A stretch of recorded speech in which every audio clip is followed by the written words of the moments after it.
los retos actuales que tenemos en el área de la enseñanza, en la academia. También vamos a compartir herramientas de investigación que ya ustedes conocen, que llevamos implementando desde hace muchos años, pero entonces vamos a presentar ejemplos de cómo los podemos integrar al salón de clase, ya sea virtual o presencial, para poder, porque el objetivo, ¿verdad?, final tal vez de compartir e integrar estas herramientas de investigación a los cursos es poder desarrollar en los estudiantes el pensamiento crítico, que es un poquito de lo que vamos a hablar hoy. Así que dando un vistacito a uno de los múltiples retos que tenemos en la actualidad en nuestro salón de clase, es el de las mentes distraídas, y no solamente tenemos este problema en el salón de clase con los estudiantes, lo vivimos en todos los aspectos de nuestra vida cotidiana. Y esto me trae un libro que comencé a leer hace unos cuantos añitos atrás, y por yo tener una mente distraída no lo terminé, pero casi que me faltaba poquito para terminarlo, y lo tengo en mi oficina, en mi to-do list. Y este libro, ¿verdad?, escrito por los doctores Adam Gazzaley y Larry Rosen, se llama The Distracted Mind. Y el libro presenta un trasfondo biológico y evolutivo que explica por qué tenemos unas mentes distraídas en un mundo que está tan modernizado desde el aspecto tecnológico. Entonces, ellos explican en el libro que nuestro cerebro está creado para realizar correctamente una sola tarea a la vez. Contrario, ¿verdad?, a lo que nosotros creemos popularmente, ¿verdad?, que dicen que las mujeres podemos hacer multitasking mejor que los hombres, pues la evidencia biológica dice que no es real, que no es del todo correcto. El hecho de que nosotros ya estemos acostumbrados a realizarlo no significa que lo estemos haciendo del todo bien, porque la evidencia establece que con cada cambio de tareas se disminuye el rendimiento de nuestro cerebro. Y un ejemplo clásico para ilustrar, ¿verdad?, este problema que vivimos es el manejar. Para nosotros poder guiar un carro,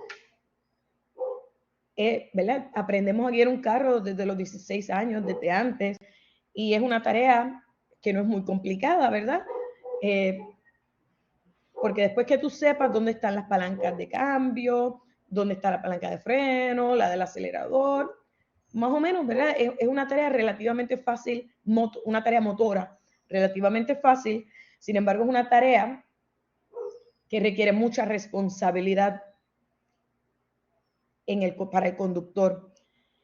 Entonces, conectando lo que establece la evidencia biológica de nuestro cerebro, para que nuestro cerebro pueda realizar una tarea correctamente, para que aprenda o para que podamos manejar, guiar bien, necesitamos envolver la mayoría de nuestros 5 sentidos. Así que cuando estamos manejando, necesitamos el tacto, porque estamos tocando el guía, el manubrio o la palanca de los cambios, y la palanca de los freno y acelerador. Necesitamos escuchar, porque tenemos que escuchar si hay una sirena, si alguien nos da un bocinazo.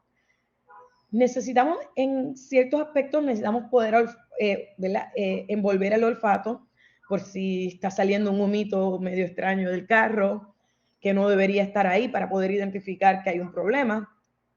Y sobre todo necesitamos envolver el sentido de la vista, porque tenemos que mirar a la carretera, tenemos que ver si se nos cruza un carro, si un peatón se nos cruza, o un perro, o un gato, o una de estas iguanas de palo.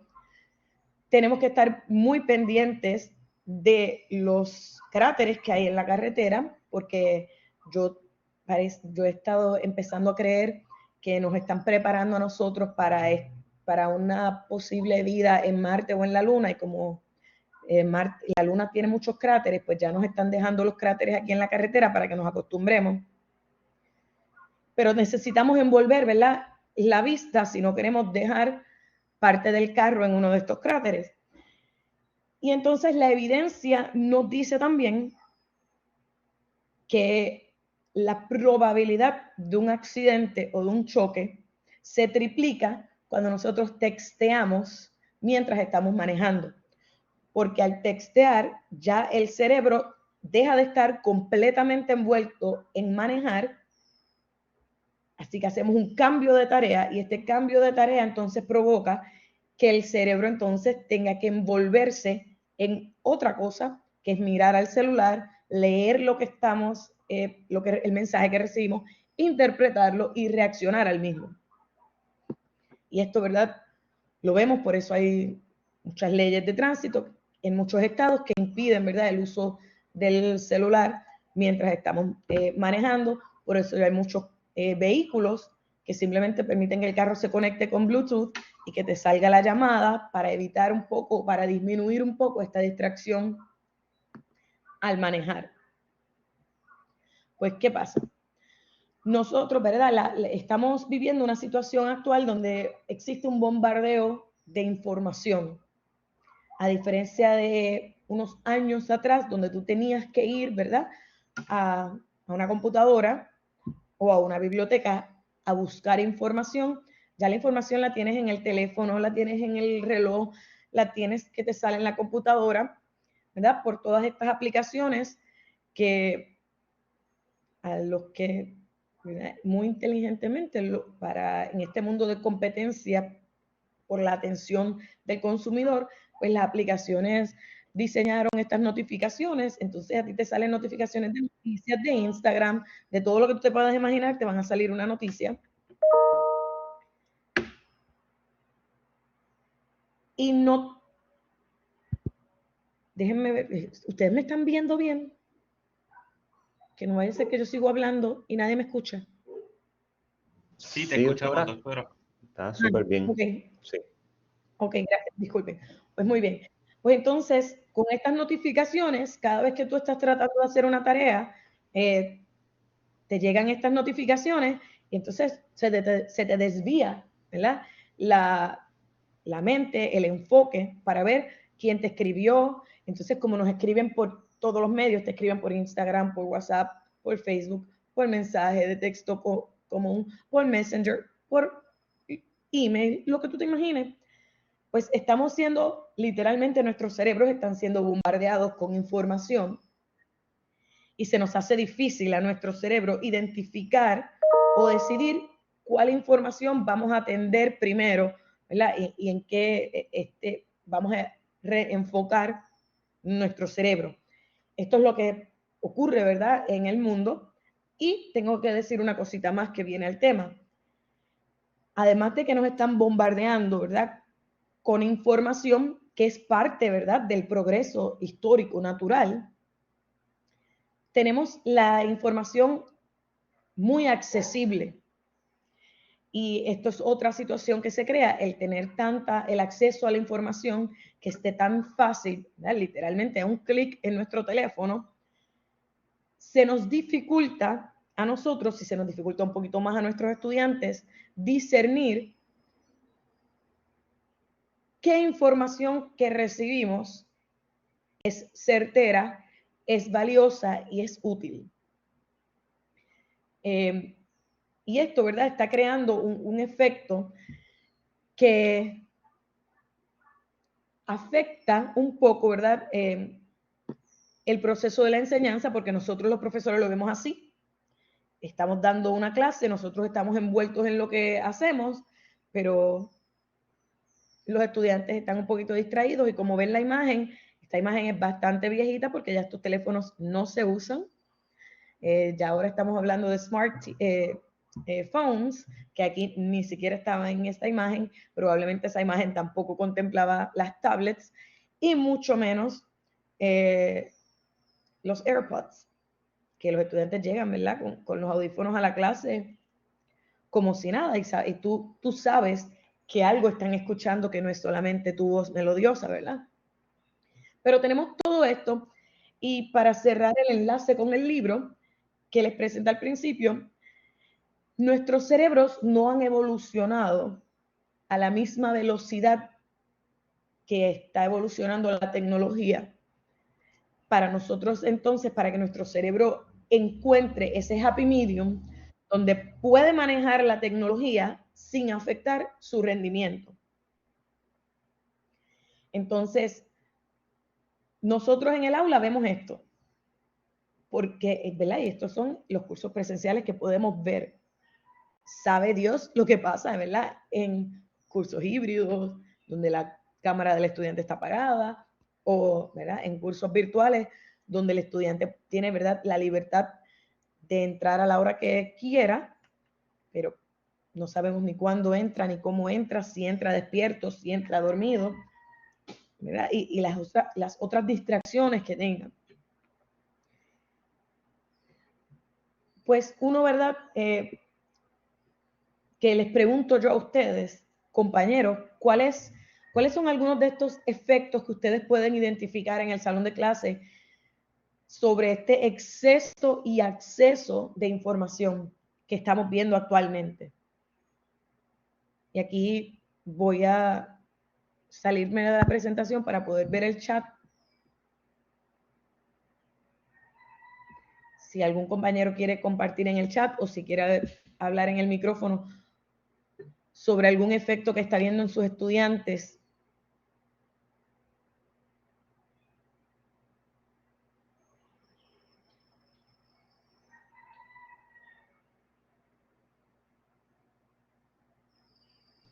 Vemos estudiantes con estrés, mucho estrés, con exceso de información. Podría ser agotamiento mental. Sí, y esto es un punto interesante que yo estaba discutiendo con las compañeras del programa de trabajo social y de Intercontigo. El hecho de que nuestros estudiantes tengan este acceso a la comunicación mucho más abierto que, ¿verdad?, que en el pasado, las situaciones personales que ellos están teniendo, ya sea con su pareja o con algún miembro de la familia, que sea una situación, llamémosla tóxica, o que está causando, ¿verdad?, algún problema en el estudiante, permea y sigue con ellos en el salón de clase porque se siguen escribiendo, se siguen llamando, se siguen enviando mensajes. Entonces no le permite al estudiante como que detener, vamos a dejar este problema en casa, me voy a enfocar en otra cosa, en el trabajo, en la asignación, en la clase, y luego vuelvo a resolver esta situación XY que tenía con el estudiante. Sí. Y está afectando el rendimiento del estudiante porque él carga consigo ese peso, ese bagaje de problemas. El profesor Varela, pues acaba de dar en el punto de mi hacia donde yo quiero continuar con la presentación, pero antes de leerlo, doctora Velázquez. Sí, buenos días a todos. ¿Cómo está Varela? Bien. Sí, a mí, yo siempre estoy pendiente de esas distracciones. Yo les permito usar tecnología porque pues les proveo las presentaciones y muchos de ellos las tienen descargadas. No pretendo que ellos impriman la presentación, pero la técnica que yo he utilizado por años y me funciona, inclusive clases de las 7:30 donde llegan dormidos, es el constante uso del avalúo, dándole premiación, dándole bonos. Y cuando yo veo que se empiezan a distraer o, como yo digo, en La La Land, empiezo a bombardearlos a ellos con preguntas tanto de lo que acabo de decir o de conceptos anteriores y de verdad que ellos, nada más decirle quién quiere 2 puntos de bono para el próximo examen, todos se alertan y como que los rescato. Y así hago, los mantengo alertas, porque si no, bendito, una clase de 3 horas es pesada para nosotras, más para ellos que están sentados escuchando conceptos a muchas veces aburridos. Así que así yo hago, en la interacción activa de ellos también participando. Sí, es muy buena idea. Es un proceso de recompensa que siempre es atractivo para los estudiantes. Gracias, profesora. Y compartiendo entonces, volviendo ahora a lo que el profesor Varela escribió hace unos minutos, este avance tecnológico, ¿verdad? Y cómo la tecnología se ha hecho parte de nuestro diario vivir, es parte, ¿verdad? Forma parte del perfil del nuevo aprendiz, del nuevo estudiante, donde esta competencia de distracciones lo que ha causado es que se limite el pensamiento crítico y científico del estudiante, que ahí es donde voy de nuevo. Así que gracias, profesor. Es este mismo, el pensamiento crítico se ha reducido. Entonces, nosotros en el salón de clase lo estamos identificando, pero esto tiene un problema, esto repercute más allá del salón de clase, porque nosotros en la universidad estamos educando futuros profesionales y necesitamos, ¿verdad? Por el bien colectivo de nuestro país, que nuestros futuros profesionales puedan pensar de forma crítica y de forma analítica para resolver problemas no solo en su ambiente laboral, sino en el ambiente, en todo tipo de ambiente, el ambiente social, el ambiente comunitario, el ambiente colectivo. Y, ¿verdad? Entrando un poquito en lo que definimos como un pensamiento crítico, una de las definiciones tal vez más sencillas del pensamiento crítico es este proceso de poder romper una información compleja en múltiples partes para poder entender entonces cómo estas partes funcionan y cómo ellas están interconectadas unas con otras. Y aquí, ¿verdad? Necesito hablar que no es esta situación que nosotros estamos viendo, nosotros en la universidad, ¿verdad? Ya por la estructura del sistema de educación recibimos a los estudiantes de una forma y tenemos que trabajar con este perfil de este nuevo estudiante que recibimos. Y aquí, ¿verdad? Yo feliz de la vida le voy a echar la culpa al sistema de educación, tanto público y privado, y voy a incluir, ¿verdad?, a las familias que están educando, incluyéndome la mía, ¿verdad?, que estamos educando a estas futuras generaciones, o a estas generaciones y futuros estudiantes universitarios, porque el sistema de educación primaria, elementaria, nos limita el pensamiento crítico, porque nos enseñan, por ejemplo, ok, vamos en la clase de español o en la clase de sociales o en la de ciencia, vamos a hablar de este tema. Terminamos capítulo 1, dimos examen capítulo 1, check. Olvídate del capítulo 1, que no vamos a volver a hablar de nada del capítulo 1, porque ahora vamos a hablar del capítulo 2. Y después que termines el 2, olvídate del 2, pasaste el examen, borra, que viene el próximo capítulo. Y aunque el estudiante, muchos de los temas, por ejemplo, matemáticas, español e inglés, son temas secuenciales en donde se sigue elaborando según el estudiante pasa de grado, de igual forma también, ¿verdad? Ciencias sociales, valores. No le enseñamos al estudiante a interconectar esta información. Entonces, cuando ellos llegan a la universidad, nosotros como profesores esperamos que ellos puedan interconectar estos conocimientos cuando le hacemos una pregunta de análisis, pero ellos nos miran así como deer in headlights o como ovejas al matadero con los ojos bien grandes, que tú sabes que ahí no que por el cerebro está como que en shock, aquí no ha pasado nada. Y, ¿verdad? Y tenemos que entender que este es el sistema de donde nuestros estudiantes vienen, que no es su culpa, ¿verdad?, que ellos no hayan desarrollado estas herramientas, pero que estamos en la universidad y aquí no se trata de echarle culpa, sino se trata de trabajar con lo que tenemos, porque entonces ya la responsabilidad de este desarrollo de pensamiento crítico recae sobre nosotros, que somos los que lo hemos identificado, el problema, y los que tenemos que atacarlo. Así que entre, ¿verdad?, los componentes claves del pensamiento crítico, y esto está tomado por un estudio de Spaska y compañeros, ¿verdad?, que publicaron en el 2021, en el European Journal of Education Research, donde ellos hicieron un estudio basado en la escritura, o sea, la preparación para la redacción de ensayos de análisis en varios estudiantes universitarios.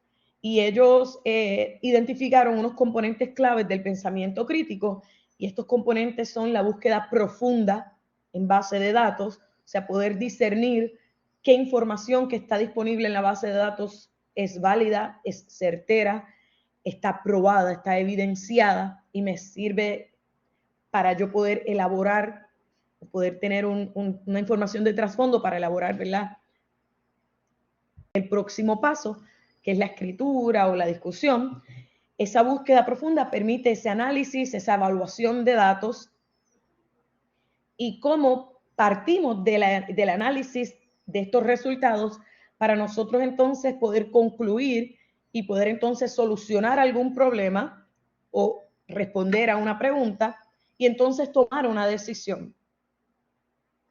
Y todos estos componentes claves del pensamiento crítico no son otra cosa que instrumentos, que herramientas de investigación,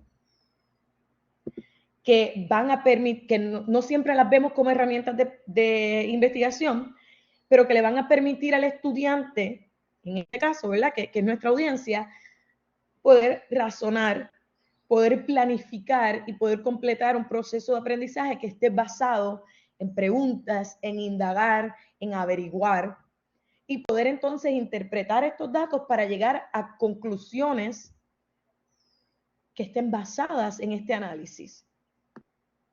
¿Ya? Entonces, para nuestra suerte, ¿verdad?, ¿cómo nosotros vamos a poder atacar este problema en el aula, ya sea el aula virtual o el aula presencial? Pues vamos a integrar estas técnicas de investigación que, como dije ahorita, para nuestra suerte, nosotros somos facultad investigadora. Todos, por nuestra preparación académica, por nuestros estudios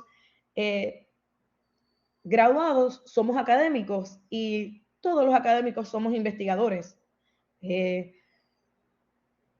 Yo, por ejemplo, te puedo decir que cuando estaba haciendo mis estudios doctorales, ¿verdad?, la tesis doctoral, la disertación doctoral es un solo problema que tú divides en múltiples pequeños problemas que tratar de solucionar, pero dentro de cada problema hay una secuela de problemitas, comenzando por el diseño de la pregunta, las observaciones, cómo yo voy a diseñar la metodología para poder para poder contestar esta pregunta, dónde voy a conseguir los materiales, dónde consigo los reactivos.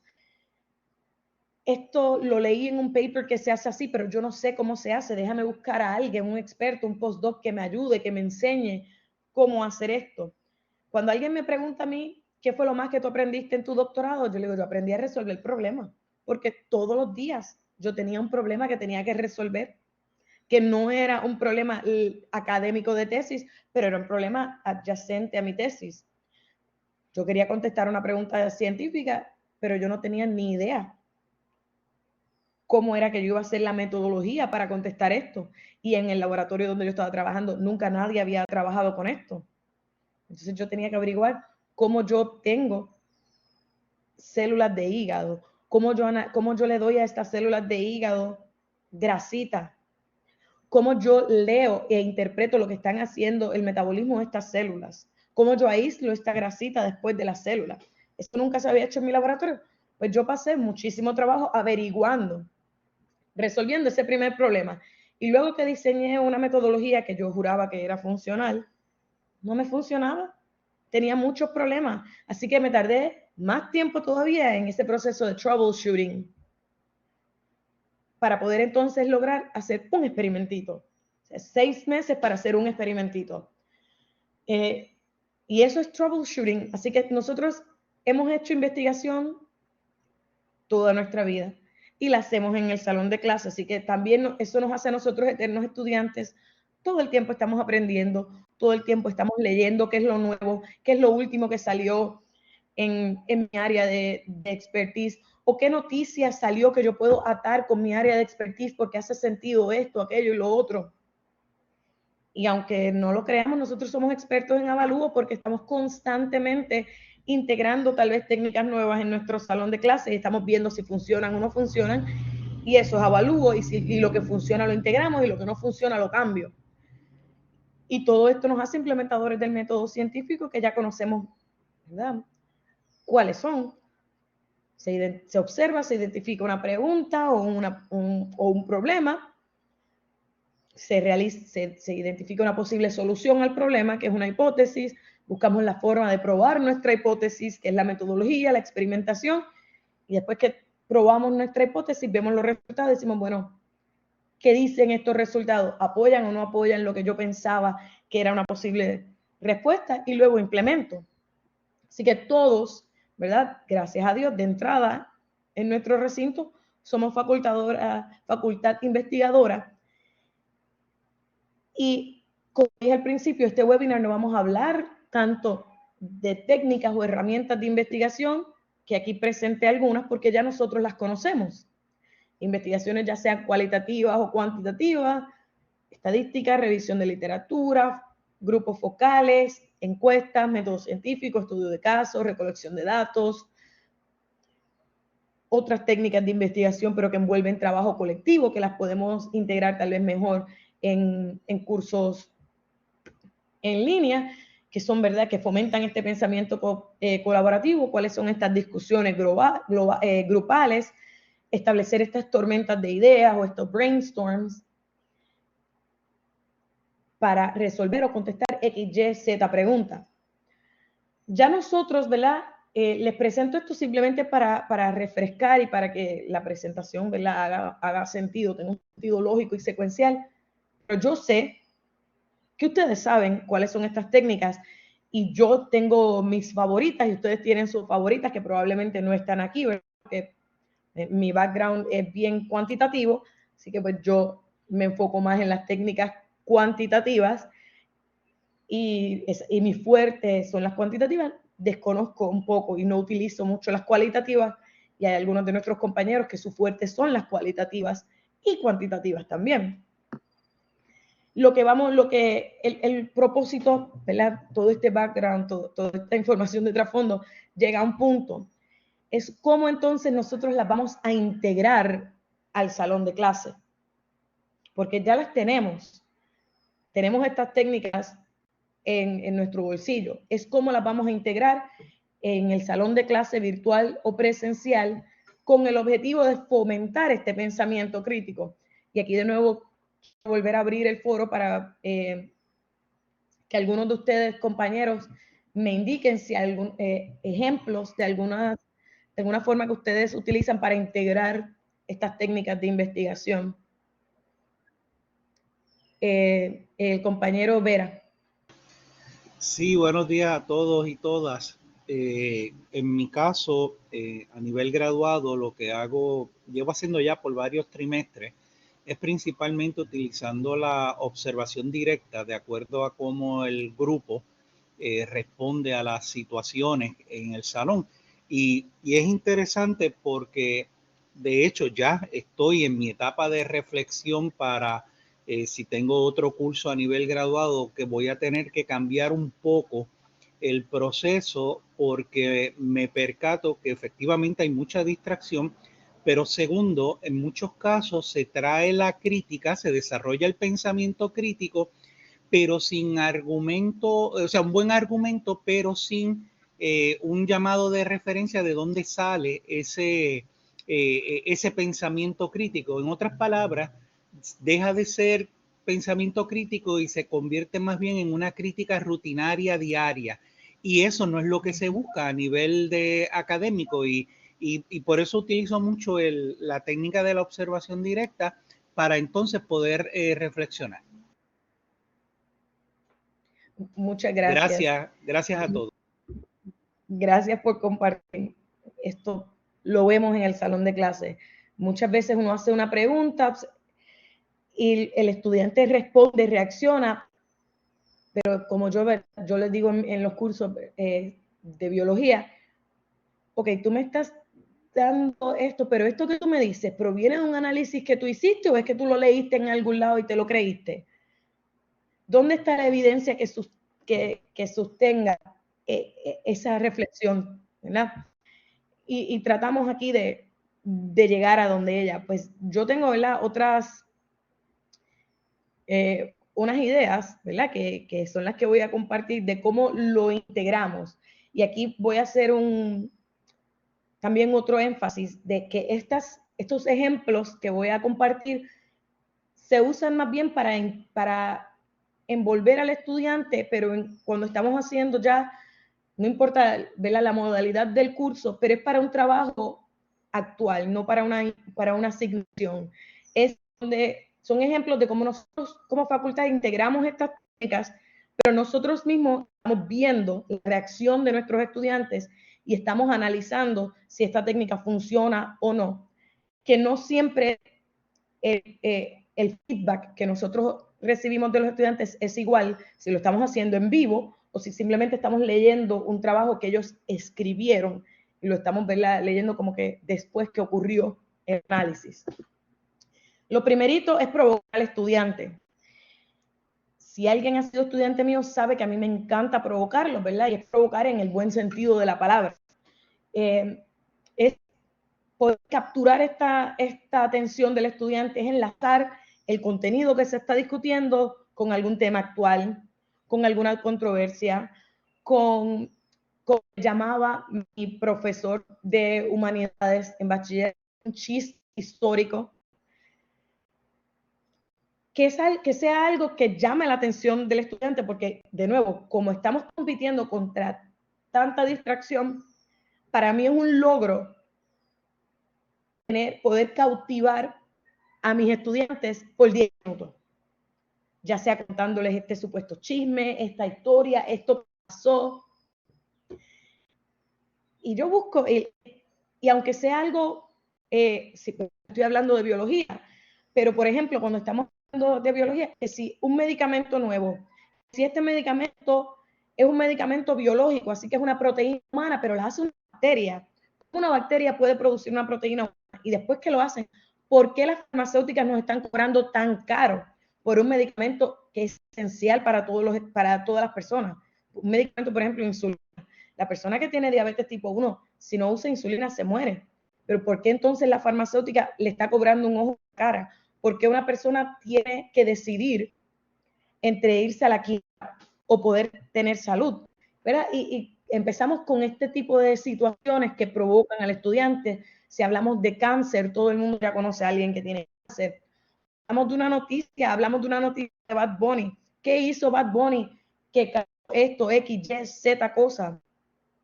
Por ejemplo, cuando Bonnie cantó en Coachella, él hizo un intro. El intro habla de la historia de la música de Puerto Rico. Ahí hablé de Bad Bunny, todo el mundo prestó atención, pero se siguió el tema. Hasta ahí llegó el tema, capturé la atención, pero después seguí hablando de la historia de la música. Y entonces me enfoco en esa parte. O, ¿verdad? La mayoría de mis ejemplos pues son de carácter biológico, pero nosotros podemos utilizar estos ejemplos para cautivar al estudiante. Mira, una noticia ahora que American University va a cerrar porque no tiene matrícula, porque no tiene estudiantes. ¿Qué está pasando? ¿Por qué los estudiantes no se matriculan? ¿Por qué tú te matriculaste? ¿Por qué tú tienes amigos que no están en la universidad? ¿Qué está pasando? Entonces provocamos al estudiante, ¿verdad? Estableciendo esta situación. Muchas veces yo me invento situaciones, las hago completamente hipotéticas, pero establezco un problema que provoca entonces esta participación del estudiante. Y aquí yo vengo y enlazo el uso de los dispositivos electrónicos. A veces yo hago una pregunta y nadie tiene idea de la respuesta. Empezamos otro ejemplo. Ok, ¿alguno de ustedes sabe quién es la reina Victoria de Inglaterra? Todo el mundo me mira. Bueno, ¿quién sabe de la realeza? Ustedes no saben, averigüen, busquen, pregúntenle a Google. Entonces los obligo a empezar a buscar y vienen y sacan algo de Wikipedia. Ok, pero este contenido, y entonces el estudiante empieza a hablar y yo entonces le sigo preguntando, ok, pero este contenido que tú sacas de una Victoria, ¿de dónde lo sacaste? ¿Esa información es válida o no es válida? ¿Cómo se define la calidad de información según la base de datos? información tú encuentras en Google, Google Scholar versus la base de datos del CAI. Entonces, los obligo a que, no los obligo a mamalas, sino los envuelvo para que ellos no se queden en una búsqueda superficial, sino vayan más profundo. Y después me dicen, pero profesora, ¿qué tiene que ver una reina de Inglaterra? Curso de genética. Yo, búscate también qué es la hepatitis, qué es la hemofilia B. Entonces, la hemofilia es una enfermedad. Sí, pero ¿qué tipo de enfermedad? Sigue buscando.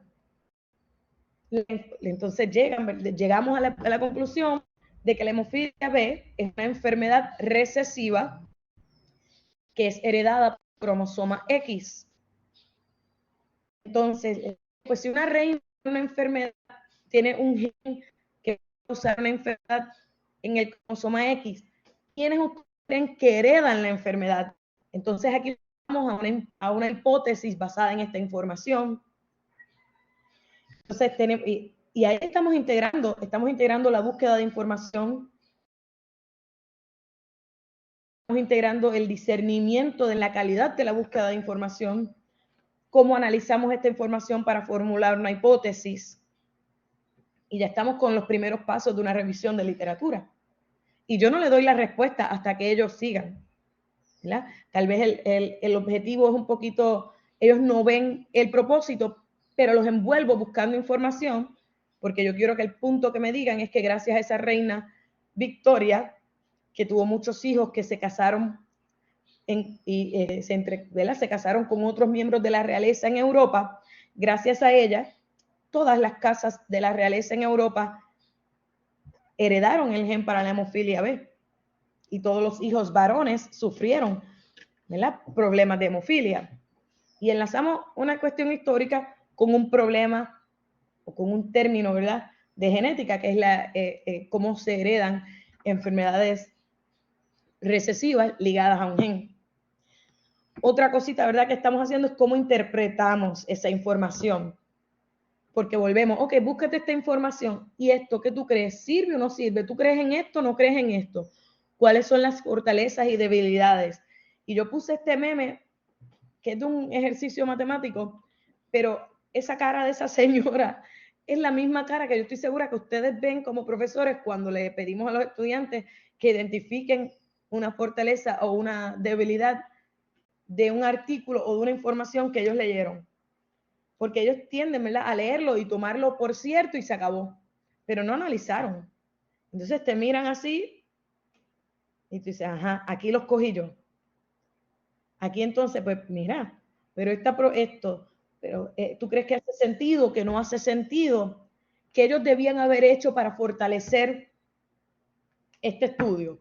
O para este estudio de caso, o para esta situación. Y los llevamos a que los mismos estudiantes nos solucionen problemas, ya sea problemas sociales. Mira, tenemos un problema aquí comunitario, ¿verdad? Que si la falta de acceso al internet, la inseguridad alimentaria, el maltrato infantil, ¿cómo nosotros atacamos esto? ¿Cuáles son las repercusiones? De igual forma, ¿verdad?, a los compañeros que están en empresas, ¿cómo se optimiza la producción de XY producto? ¿Cómo se mercadea? Las diferencias entre el mercadeo digital y el mercadeo, ¿verdad?, de otros multimedios. ¿Cuál es el impacto de un anuncio en el Super Bowl versus el noticiario de las 5 de la tarde o de las 10 de la noche? ¿Cuál es el proceso, ¿verdad?, de la toma de decisión que tuvo el CEO de esta compañía, de Elon Musk, para comprar Twitter? ¿Qué utilizó él para tomar esa decisión y comprarlo? Y después que lo compró, ¿cuáles fueron las repercusiones de haberlo comprado a nivel económico? Y entonces, ¿qué decisión tomó él para resolver ese problema de la pérdida de usuarios? ¿Qué está haciendo Netflix? ¿Verdad? Y todo esto, estamos integrando las técnicas de investigación en el aula, pero lo estamos haciendo de una forma interactiva. El estudiante siente que tiene la bola en su cancha, que él ya no es un mero espectador del curso, ya él es un partícipe, ya él está dando información que otros compañeros desconocen. Y, ¿verdad? Y uno como profesor le dice, mira, sí, esto que me dijo fulano de tal, yo no lo sabía. ¿Tú lo sabías? No. Y mire, ¿cómo esto afecta? Y envolvemos. Entonces, ese proceso de engagement, de envolver al estudiante, es parte, ¿verdad?, de este cambio de paradigma que nosotros como profesores estamos comenzando a adaptar y necesitamos adaptar si queremos sobrevivir a la evolución de la educación. Yo recuerdo que cuando yo estudié, que no fue hace tantísimos años, había profesores que tú no podías contestar ni decir lo que tú pensabas. Y ahora, darle esa libertad al estudiante hace que el estudiante se envuelva y que desarrolle el pensamiento crítico y que se acuerde de lo que estábamos discutiendo. Y disculpen a los compañeros que están escribiendo en el chat que no puedo leerlo. Pero, ¿verdad? Sigo mostrando ejemplos porque ya se nos está yendo el tiempo y después tenemos una actividad. Sí, doctora, pues otro ejemplo podría colaborar y enseñarte algunas preguntas del chat porque se está dando una interactividad excelente y hay una, pues una interactividad con un tema que llevamos meses. Ya abrí. Sí, llevamos meses pues, participando de estos temas en las conversaciones en diferentes oficinas y en cada spot de la universidad de recinto o de forma digital y es el famoso chat GPT y cuando integró pues que los estudiantes pues llevan años buscando en Wikipedia, pero la realidad es que ya Wikipedia anunció que se va a integrar a la API, ¿verdad? De ChatGPT, entonces pues cómo entonces podríamos integrar esta herramienta que también es una herramienta de Microsoft, al tener el 49% de sus activos, ¿verdad? O su participación en OpenID, pues Microsoft también viene siendo partícipe de este tema y más que nosotros pues acá en nuestra Interamericana pues pertenecemos a la Office o Microsoft 365, pues ¿cómo podríamos aprovechar esta novedosa plataforma para ampliar el pensamiento crítico, ¿verdad? Y estrategias de enseñanza, de aprendizaje. Yo, ¿verdad? Confieso que cuando yo empecé a escuchar el de ChatGPT, yo me asusté. Mi primera reacción fue, adiós, cara, ahora, ¿cómo yo voy a evaluar si los estudiantes aprenden o no? Porque tú se lo preguntas a él y a ChatGPT y ChatGPT te dice la respuesta.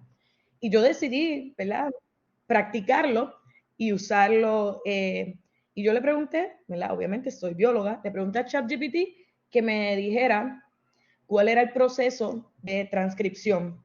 Y ChatGPT empezó a contestar y lo pedí en español. Y luego cuando lo leí me di cuenta que había errores.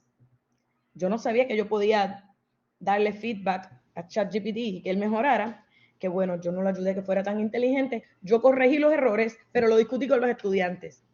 Y le dije, miren chicos, yo hice esto. Sí, y les di, les proyecté lo que Chat me había contestado.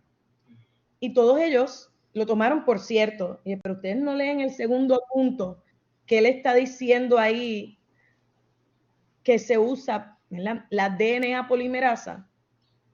La DNA polimerasa tiene que ver algo con transcripción y ahí todos me miraron. Ay, no, esa no es. ¿Vieron? ChatGPT se equivocó.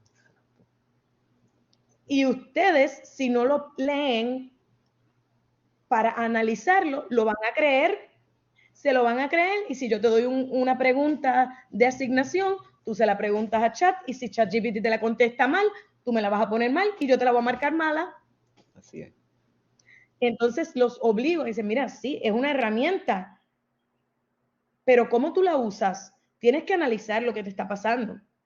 También les presenté, ¿verdad? O sea, es una herramienta muy útil, pero uno tiene que saber, ¿verdad?, cómo juzgar y que volvemos al pensamiento crítico, cómo tú identificas. Yo les mostré también a los estudiantes que estábamos hablando de ecología y evolución.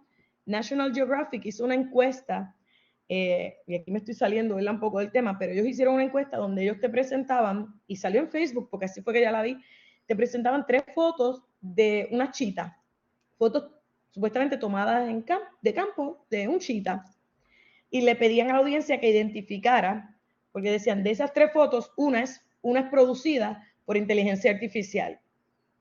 ¿Cuál es? Y yo no pude identificar cuál era. Yo perdí. Después que tú seleccionabas y votabas y te equivocabas o la tenías correcta, ellos te daban la respuesta.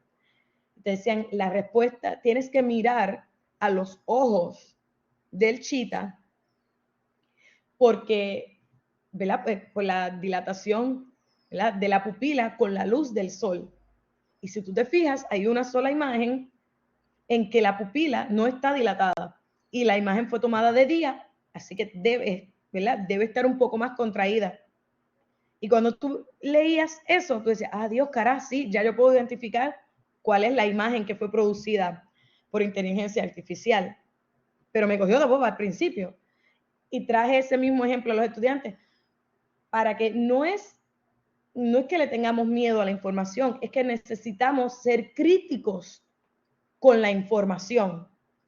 Y ahí entonces es como dice tal vez el profesor Varela, que lo estoy leyendo, ahí es donde entonces nosotros tenemos que aprovechar nuestro rol, porque los tenemos cautivos en el salón. Ellos siguen siendo nuestros estudiantes. Y tenemos entonces, que está en mi próximo slide, que es como lo que yo le llamo virar la tortilla.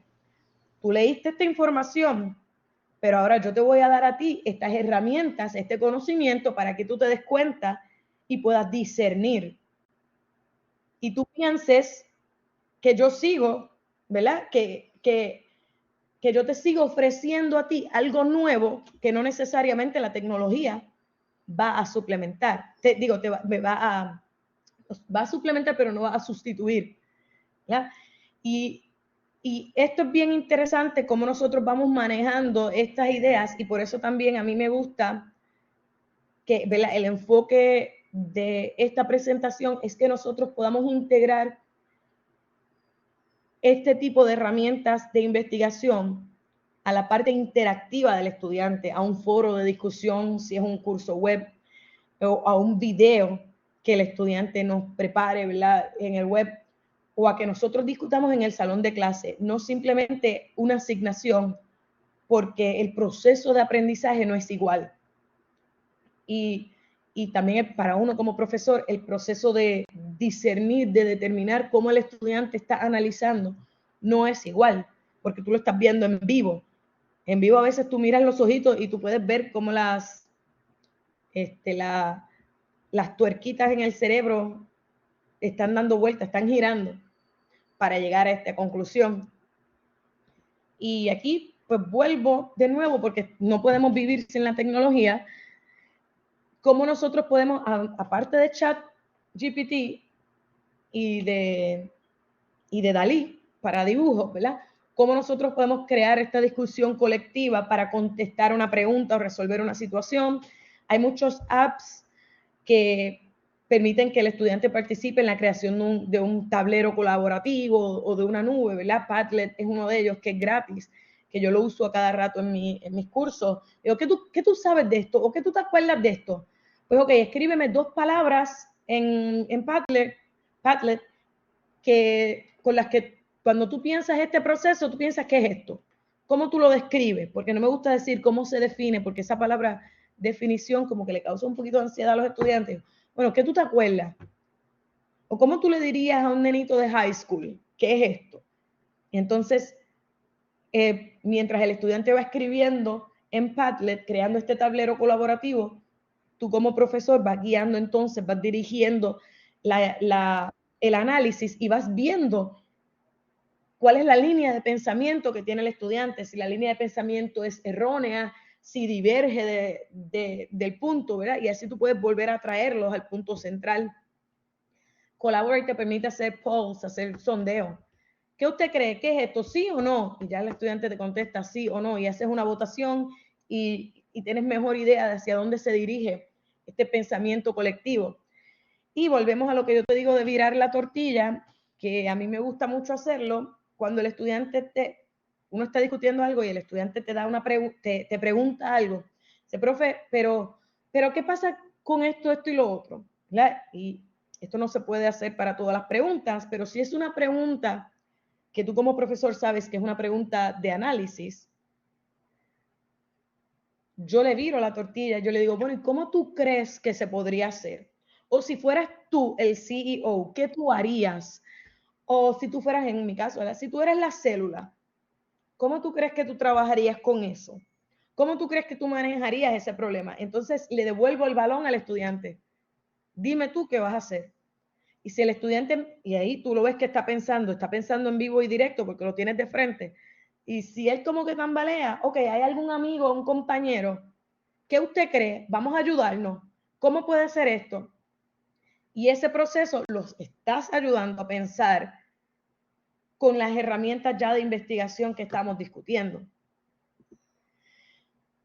Esto nos lleva, ¿verdad?, a otro ejemplo que es debatir ideas, un foro. Yo, ¿verdad?, cuando hago foros o debates en cursos web, si el curso generalmente, ¿verdad?, si estoy dando un curso de maestría, yo le exijo, ¿verdad?, las instrucciones del foro que el estudiante comente, ¿verdad? Yo pongo generalmente un problema, una situación biológica, pero que tiene una repercusión social o ética, y entonces te digo, bueno, esta es la situación, hacia dónde tú te parcializas, tú estás a favor de esto o a favor de lo otro.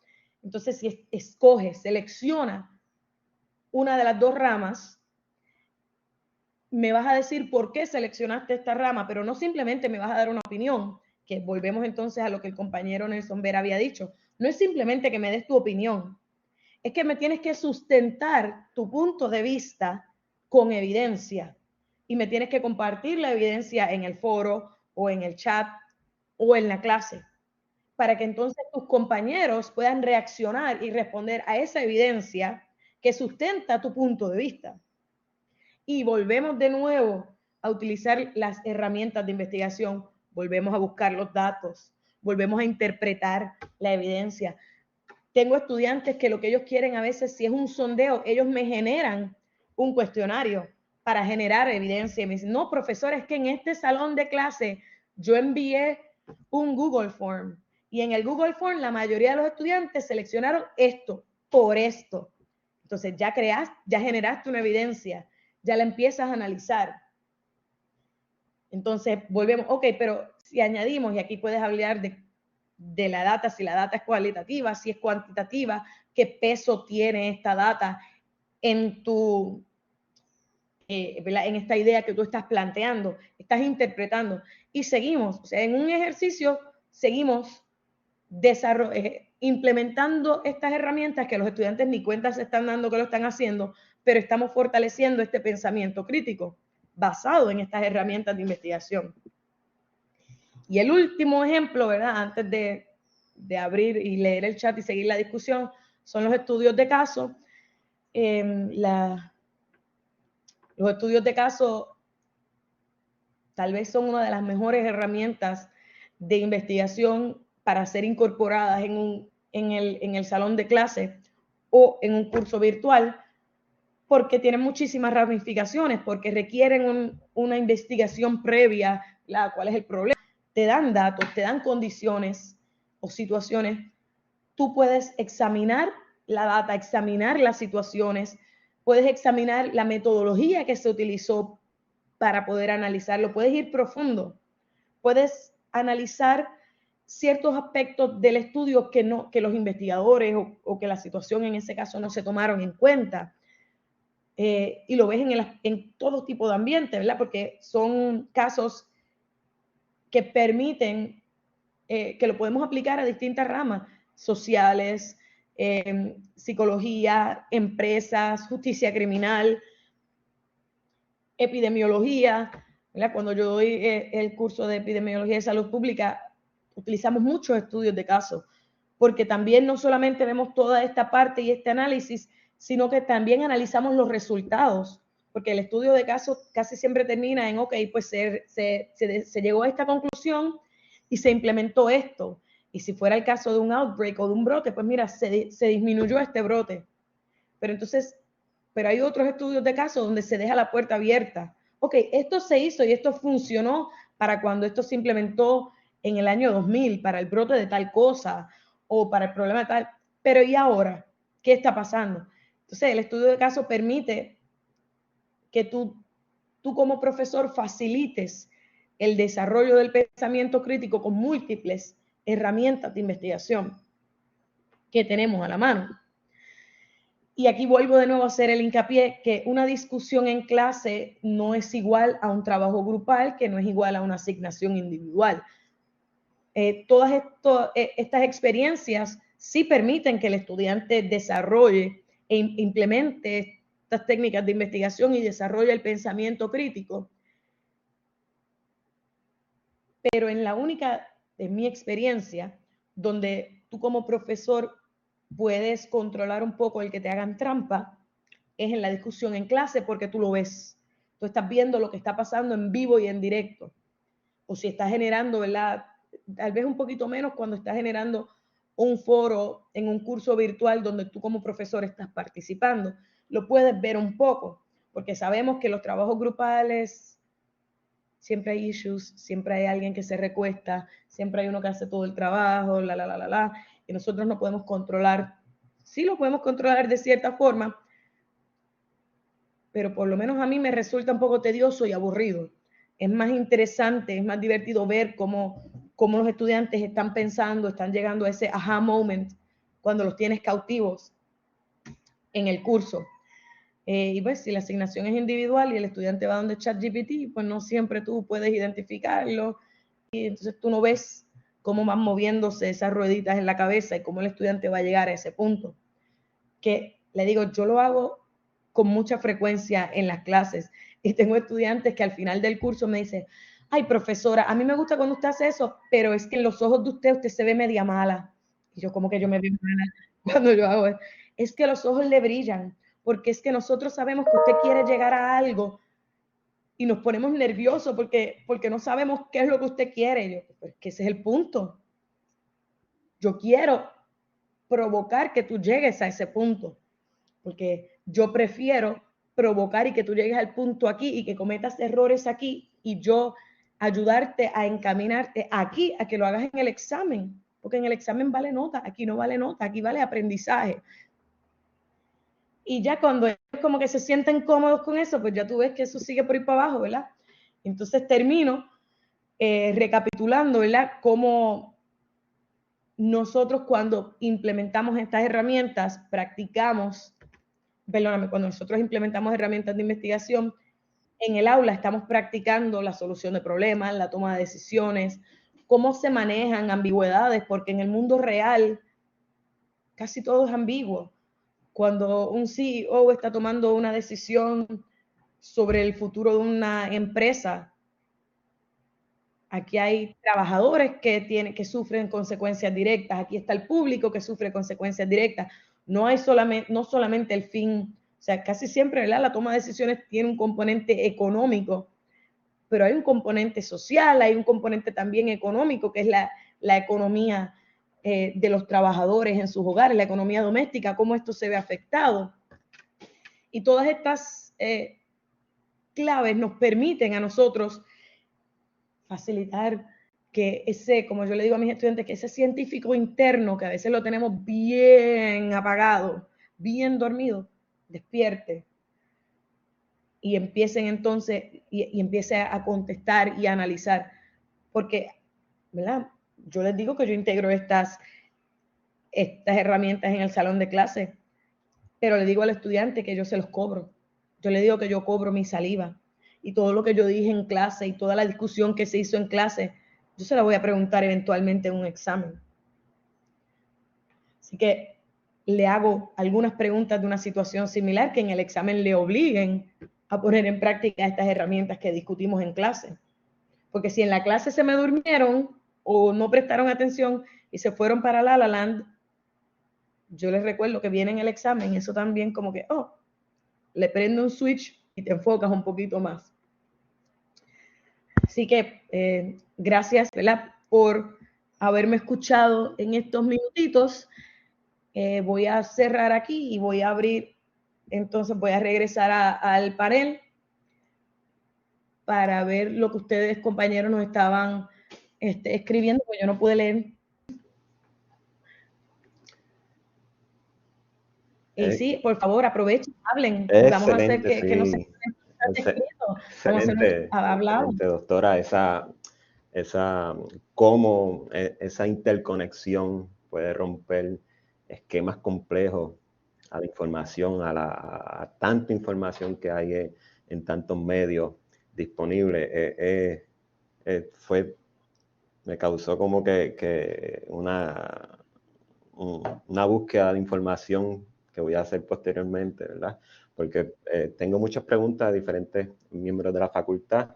Una de las experiencias y del programa Ciencias Naturales, pues que me pregunta cómo yo puedo enamorar a mis estudiantes, porque lo siento que esta generación pues está un poquito pasmada, está demasiado relax y demasiado como que sentado. Entonces, pues, porque a él le gusta salir al exterior, ¿verdad? Hicimos una lista de elementos donde yo, por mi estrategia de contenido multimedia, le puedo recomendar. Hicimos una lista de cómo de algunos dispositivos que les pueden servir a él, pero también brindar el ejemplo como guía, que los estudiantes también lo imiten y que vayan comprando estos elementos que pueden ser accesibles económicamente, pero los va a motivar a capturar la evidencia de su aprendizaje. Hicimos una cajita de un trípode, de un lente para el celular macro, para tomar fotografías a las plantas, a cualquier sistema de insectos o de hormigas, y cómo entonces ellos pueden utilizar una red social, que yo les recomendé Instagram, y no necesariamente tiene que ser de su perfil, puede crear otra, o de algún username que tenga que ver con su programa, y cómo podemos a través de la foto y video tener esta documentación digital, pero a la misma vez capturarla de forma profesional, con un trípode y con una calidad que cuando cualquier persona lo pueda ver, no diga esto es más de lo mismo, sino que wow, yo necesito ver ese contenido Full HD y tener el audio y utilizarlo para mis tareas o para mi portafolio. Y estamos en eso y ha dado resultados. Cómo entonces los estudiantes han podido entonces motivarse a evidenciar su propio aprendizaje en un portafolio digital utilizando un dispositivo móvil y algunos elementos estratégicos para que ese contenido esté de calidad. Gracias. El profesor... había levantado la mano. El profesor Vera. Ajá. Sí, hola, saludos. Me parece algo bien interesante. Previo a todo, extraordinaria presentación. Le quiero felicitar de manera, fue soberbia, excelente. Y sí me gustaría que resaltara, usted hizo un resalto y me gustaría que nuevamente lo resalte. Y es que muchas de estas cosas que encontramos por internet, pues es solo una herramienta, pero es el ser humano el que tiene que interpretar, razonar y poder discernir sobre lo que encuentra. Y yo creo que ese resalto que usted hizo hace un ratito es sumamente importante y yo creo que hay que focalizar la atención a los docentes en ese aspecto, de que siempre una cosa son las herramientas, pero que otra cosa es lo que uno produce como ser humano. Gracias. Gracias a usted. ¿Algún otro compañero quiere comentar de cómo ustedes integran estas herramientas de investigación a los cursos o algún ejemplo que ustedes hagan que nosotros también podamos integrar, nos puede ayudar a nosotros en nuestras clases? Porque hay veces que los temas son un poquito áridos en los cursos y cómo hace que ese tema árido pues cautive el interés del estudiante. Yo tuve la oportunidad de almorzar con uno de los miembros del equipo de Middle States que vino a evaluar la universidad ahora en marzo, y él es un vice provost de asuntos académicos y administrativos de una universidad en Nueva York, y él estaba diciendo, nosotros estábamos hablando y él decía, mira, es que los estudiantes de ahora están desanimados. O sea, él ve, esto es una situación global. O sea, en Nueva York él está viendo a sus estudiantes desanimados, desganados, que no le importa si va o viene, si te cuelgas en la clase, si no saliste bien en el examen, porque no ven la repercusión o no pueden ver el producto, la recompensa inmediata de estar en esta clase. Porque yo tengo que estudiar precálculo, porque yo tengo que estudiar español, si ya yo cogí español en la high, porque yo tengo que estudiar esto. Yo tuve una estudiante que me dijo, yo no sé por qué yo tengo que estudiar biología, yo quiero ser médico. Y yo decía, ay, Dios mío. Estas cositas, o sea, son parte de un problema social que también forma parte del perfil del estudiante moderno, que tenemos que atacarlo de alguna forma. Y si algún compañero tiene ejemplos, pues son bienvenidos todos. Alguien escribió algo, pero no lo puedo leer.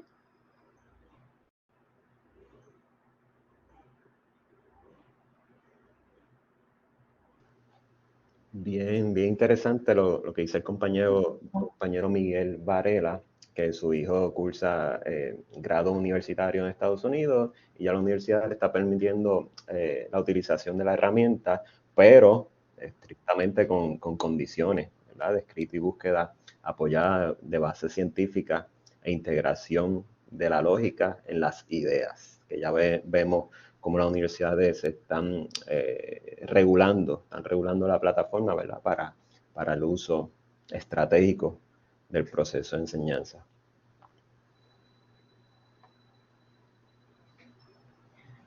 Josué, la escuela yo creo que está bien lejos de los estudiantes.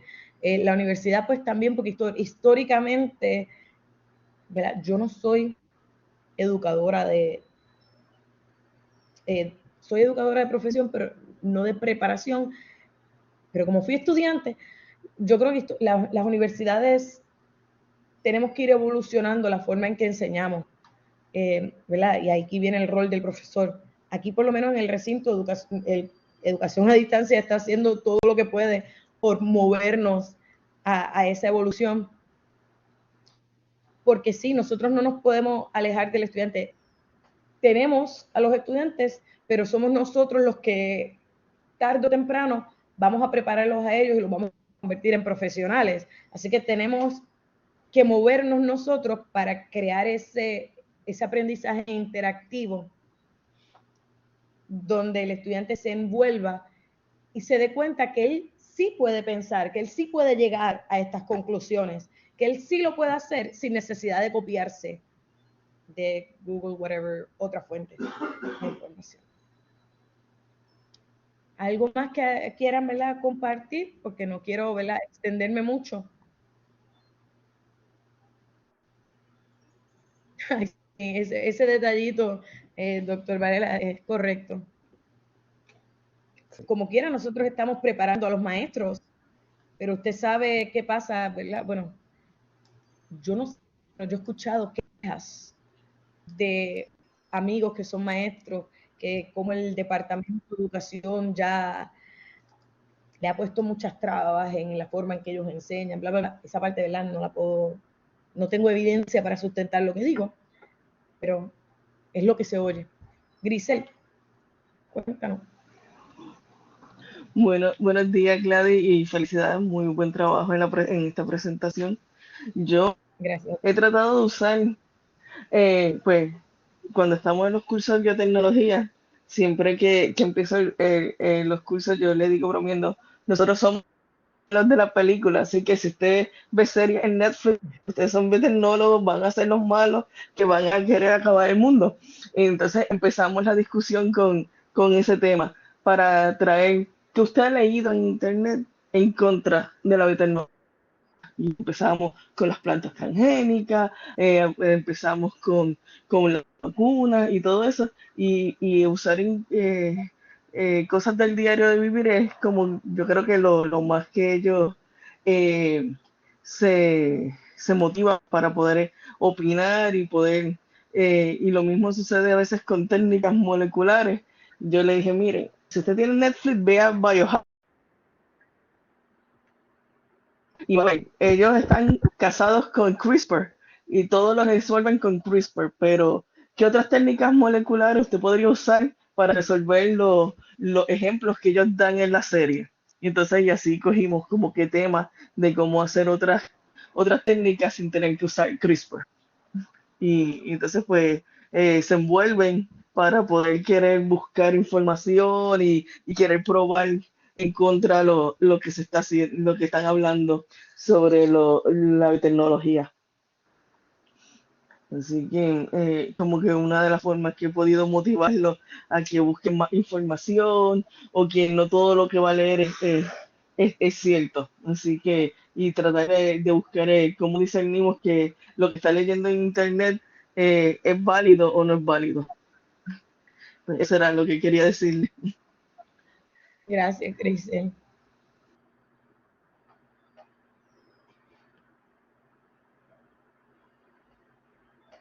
Aquí Patricia Valentín, la profesora Patricia Valentín está levantando la mano. Patricia, puede argumentar. Hola, buenos días a todos. Doctora Valera, gracias por la excelente presentación y por todos esos hints, ¿verdad? Que nos da para poder nosotros seguir maximizando nuestro curso y definitivamente todo es promover el pensamiento crítico y dejar, ¿verdad? Yo creo que más incorporar, no dejar fuera la tecnología porque va a tener que ser nuestro aliado. Nada, yo quería compartir con ustedes este trimestre, por primera vez estoy ofreciendo el curso de inversiones y es un tema interesante, pero también retante. Y uno de los pensamientos era cómo lo hacemos, más allá de la teoría, sino más práctico, y logramos, ¿verdad? Logré integrar una simulación. Yo creo que las simulaciones se convierten en aliados de nosotros. Tenemos una situación, ¿verdad? Porque la mayoría de las simulaciones tienen costo. Y gracias a Dios conseguí esta que es libre de costo, pero es esta transformación. Yo le decía a los estudiantes, el día uno que usted entró versus el día ahora. Ahora, algunos de ellos tienen inversiones por sus planes de retiro, ellos no entendían lo que estaba ahí, ahora lo entienden, ahora se sienten empoderados de la información, ellos mismos llegan ahora con noticias para ver por qué las acciones bajaron, por qué subieron, los análisis críticos de su portafolio. Entonces ellos mismos me decían, profesora, esta simulación nos motiva y uno vio, o sea, yo he visto el cambio en su perspectiva, en estar pendiente a lo que está pasando en el ambiente de los negocios, en el ambiente de la economía. Por ejemplo, el miércoles tuvimos clase y yo primero, profesora, vio que subieron la tasa de interés del FED, la inflación no sigue bajando. Entonces tú escuchas eso y tú dices, wow, estamos logrando, porque se quedan cambios permanentes en ellos, ¿no? Y ese análisis crítico, más allá de estar buscando una definición en internet, es la aplicación con lo que ellos tienen. Así que nada, quería compartirlo. Yo creo que las simulaciones son muy buenos aliados, pues lamentablemente la mayoría tienen costos, porque esas simulaciones los obligan a ellos a tomar decisiones concretas, ¿verdad? Basadas en una situación de negocio. Obviamente yo vengo del área de negocio. Así que nada, quería compartir con ustedes que hay otras alternativas que está en la tecnología, cómo la podemos integrar para fomentar ese pensamiento crítico y ese engagement y que se apasionen por el tema, ¿verdad? No podemos, yo decía, ustedes no pueden estar en empresas sin estar desconectado de lo que está ocurriendo, no solamente en Puerto Rico, sino a nivel global, porque nos incide, ¿verdad?, cualquier cambio que ocurra. Así que nada, quería comentarle eso y gracias, doctora, por su excelente presentación. Gracias, profesora. Y ahora yo quiero ser estudiante suya en esa clase porque yo necesito aprender de las inversiones. Mi futuro depende de eso. Gracias.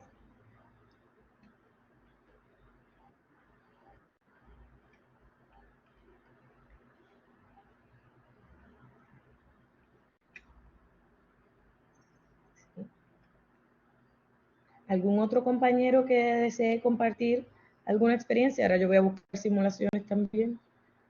A ver qué consigo.